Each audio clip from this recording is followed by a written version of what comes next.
ഈശോ മിശിഹായ്ക്ക് സ്തുതിയായിരിക്കട്ടെ. ഏപ്രിൽ 8 ചൊവ്വ. മർക്കോസിൻ്റെ സുവിശേഷം 9-ാം അധ്യായം നമുക്കിന്ന് ധ്യാനിക്കാം. ഇന്നത്തെ ചോദ്യം: എന്തു ചെയ്താൽ മാത്രമാണ് അശുദ്ധാത്മാവ് പുറത്തു പോവുക എന്ന് യേശു പറയുന്നത്? ഉത്തരം കമൻ്റായിട്ടിടുവാനായിട്ട് ശ്രദ്ധിക്കുക. ഇന്ന് നമുക്ക് പ്രത്യേകമായിട്ട് നമ്മുടെ എല്ലാ യുവതി യുവാക്കളെയും ദൈവ തൃക്കരങ്ങളിലേക്ക് സമർപ്പിച്ച് നമുക്ക് പ്രാർത്ഥിക്കാം.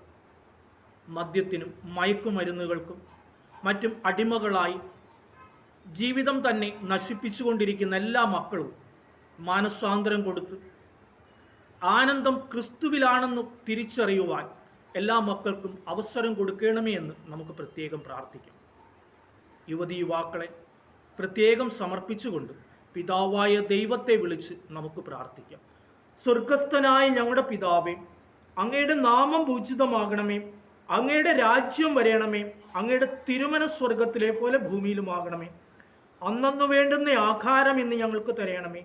ഞങ്ങളുടെ കടക്കാരോട് ഞങ്ങൾ ക്ഷമിക്കുന്നത് പോലെ ഞങ്ങളുടെ കടങ്ങളും പാപങ്ങളും ഞങ്ങളോട് ക്ഷമിക്കണമേ. ഞങ്ങൾ പ്രലോഭനത്തിൽ വീഴാൻ ഇടയാകരുതേ, ദുഷ്ടാരൂപി ഞങ്ങളെ രക്ഷിക്കണമേ.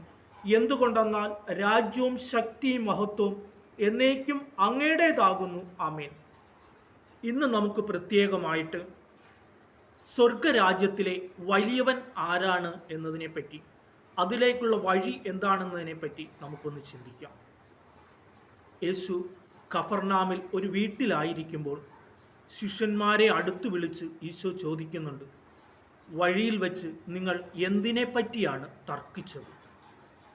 അവർ നിശബ്ദരായതേ ഉള്ളൂ. കാരണം തങ്ങളിൽ ഒന്നാമൻ ആരാണെന്നുള്ള തർക്കമാണ് വഴിയിൽ വെച്ച് അവർ നടത്തിയത്.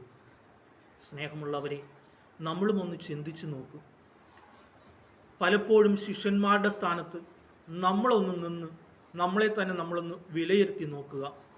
പലപ്പോഴും ഒന്നാമനാകുവാനുള്ള വലിയൊരു ആഗ്രഹം, അതിനുവേണ്ടിയുള്ള പരിശ്രമം, അതല്ലേ നമ്മൾ ഓരോ നിമിഷവും നടത്തിക്കൊണ്ടിരിക്കുന്നത്? യേശു പറയുന്നു, ഒന്നാമനാകുവാൻ ആഗ്രഹിക്കുന്നവൻ ഏറ്റവും അവസാനത്തവനും എല്ലാവരുടെയും ശുശ്രൂഷകനും ആയിരിക്കണമെന്ന്.